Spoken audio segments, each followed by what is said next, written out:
Dusty, I wonder if you could just take me through your vantage point. The two at-bats by Maldonado and Marwin there in the fifth against Mentor. Looked like Maldonado went up there, not wanting to swing, like wanting to work a walk, and then just what did you see from Marwin going up there first pitch? Well, I mean, it sounded like you told me kind of what was happening. Mentor's tough, tough man. And, he's had our number pretty good this series. And I'm just glad that Maldy got the walk, and glad that Marvin, that was a big hit. That was a real big hit, but you can't let him get too far ahead of you because this guy has a lot of weapons to work on you with. Brian in the third row. Dusty, we dealt with this last year where you guys are on 3-0 in the ALCS, and obviously you need 2 more wins, but it seems like every time other people count you guys out, you guys always find a way to answer and respond. What's it just continue to say about this team and this entire group that they can almost always find a way to get themselves out of this? Well, number one, we don't really worry about what other people say or what they think. I mean, it's what you think of yourself and what you think of each other on the team that that really counts. And so, these guys are together. They've been through, many of these battles.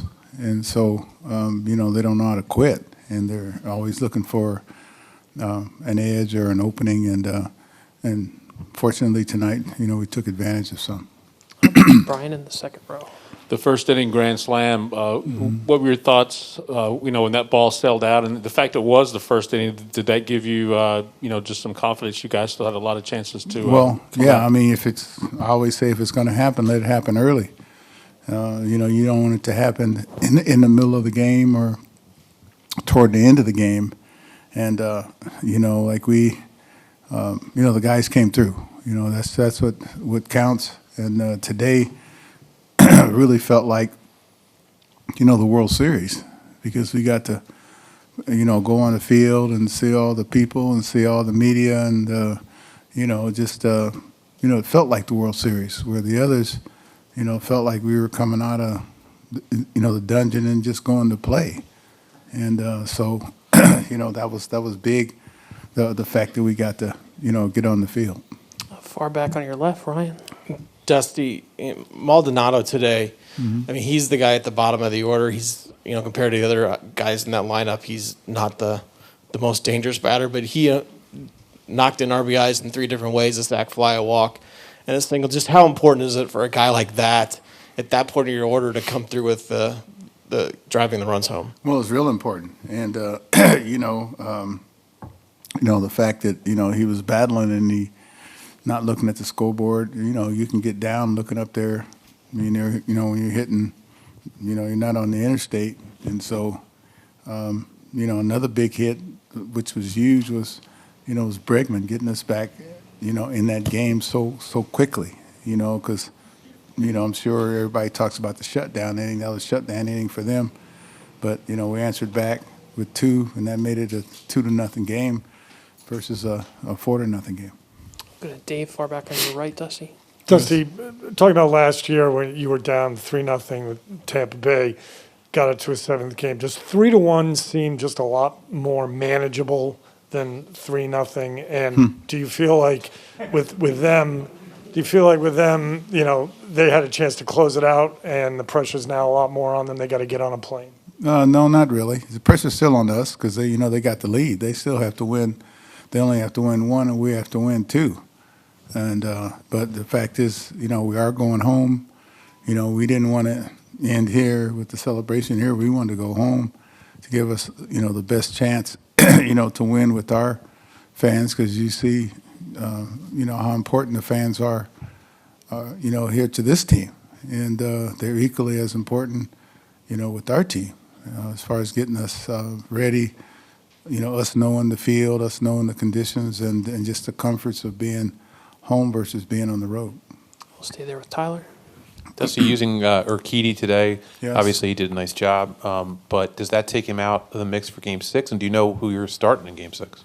Well, I mean, we're down to kind of, Garcia, at this point. I think that's regular rest or 1 day short. When you're down, 3-1, you just got to kind of pull out all the stops to your rotation and if a guy's tired, it really doesn't matter because your next step is home. And, like we were ready to go home. So, all the guys, gutted it out and, gave us all that they had, including Urquidy. And, we thought Urquidy could, not at that point, you didn't want to trade runs with him. You wanted to shut him down to give you a chance to, to come back. I'll fit in a couple questions before Dusty's players get here. Clinton?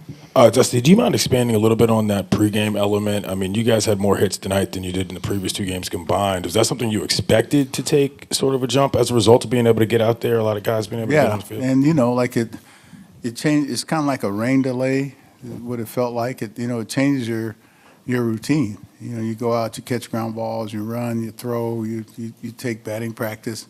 Then you come back in, and then you get something, a snack, get something to eat, and then, it's an hour and a half or before the game, and you get in your mind together. And like I said, today felt like the World Series, for us. And, the other days felt like, that's the weirdest probably 3 days that I've ever seen in the World Series. I've never not hit on the field at the opposing team. So, that was big. That was real big for us.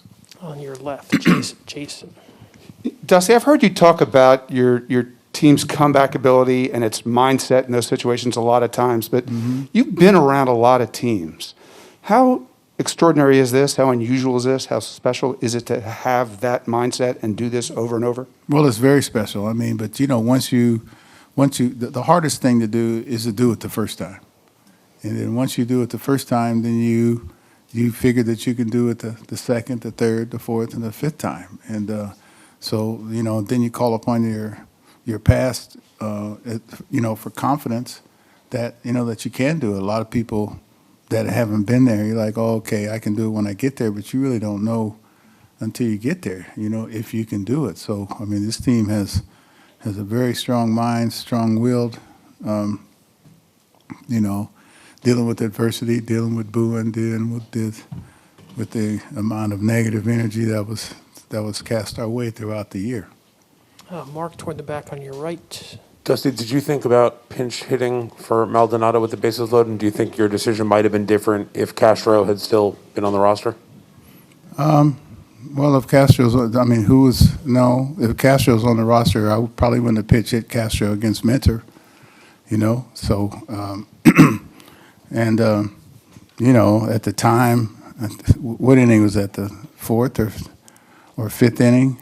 Yeah, and then there's always, around that fifth, sixth, seventh inning, that's the inning of decision when you have to kind of make a decision on what you're going to do, because you're running out of time, but you still have time, to come back. So, no, I was hoping that Maldi, would get a hit, turn it over to Marwin Gonzalez, and then we had the top of the order coming up with Altuve. So, it worked. A lot of stuff worked tonight. Like that's why we hit Greinke at the time when we did, because I didn't want to burn one of my other, pinch hitters, because when you're in the National League, I think they have 6 extra men and we only have 5. And so it's a little bit easier in our league because you don't have to hit for, the pitcher 2 or 3 times, during the course of the game. I'll finish up very quickly with Ron. Excuse me. Players are here. You had said Tuesday with Marwin that he was up to the moment in a big game. Since you got him when he was released and went down to the minors, what do you see in him that makes you think that? Well, again, his background. This guy's done it in the past. He still loves to play. He's not out of shape. He's not overweight. It's just that, I guess, in Boston the last couple of years and in Minnesota, number one, like we know him, we had guys here that could fix him. And I thought he was, he was fixable. And, being of Latin American descent, most Latin Americans are not crazy about cold weather. And, you go to Minnesota in April and May, and you go to Boston in April and May, in September, those places aren't conducive for for most people from warm weather climates. Dusty, we'll see you in Houston. Thank you so much. Thank you, man.